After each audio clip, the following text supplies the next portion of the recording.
Picking up steam in the offensive zone. McFarland's going to play it to the corner. Wow. He scores! Jumps right on his own rebound and puts it in the back of the net.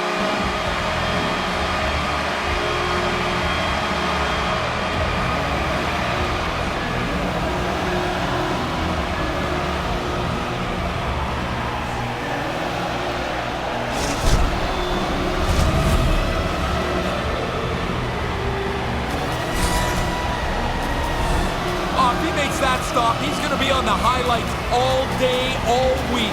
What an effort. He just can't get there. More than half the period has gone by. Hope you're enjoying this one. It's all tied up.